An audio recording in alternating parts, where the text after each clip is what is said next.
தங்கர் பச்சன் அவர்கள் எழுதிய சிறுகதைகள் எனக்கு முழுவதுமாக படிக்க முடியவில்லை. ஒரு 7-8 கதைகள் படித்திருப்பேன். அதுவும் அவை வந்த காலத்தில், இப்பொழுதல்ல. 52 சிறுகதைகளை 52 குறும்படங்களாக எடுத்து வாரம் ஒரு கதை என்று சன் டிவியில் வந்து கொண்டிருந்தது.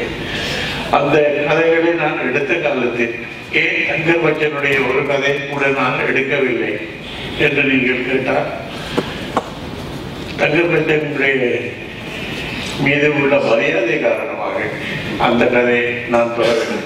அவருடைய கதையை நான் தொடரவில்லை.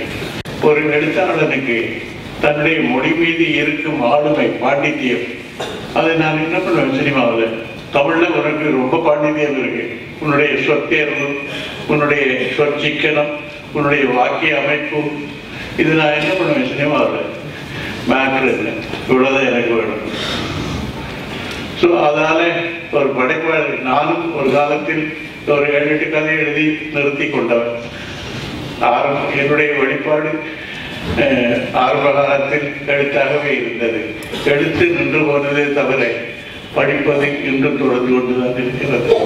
ஒரு அசுர வாசகன், ஒரு வரிபிடித்த வாசகன் என்று என்னை பற்றி நானே நினைத்துக் கொள்வது, சொல்லிக் கொள்வது கர்வப்படுகிறேன்.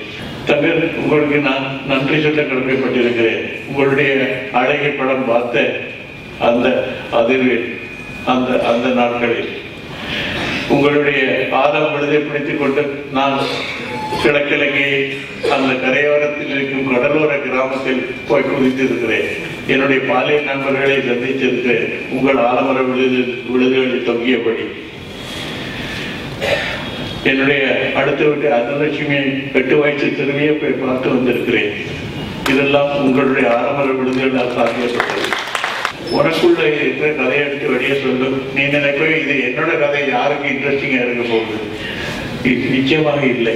உன்னுடைய கதை என்று நீ நினைத்துக் கொண்டிருப்பது உலகத்தின் கதை என்று நீ பிற்காலத்தில் சொல்லிக் கொள்வார்.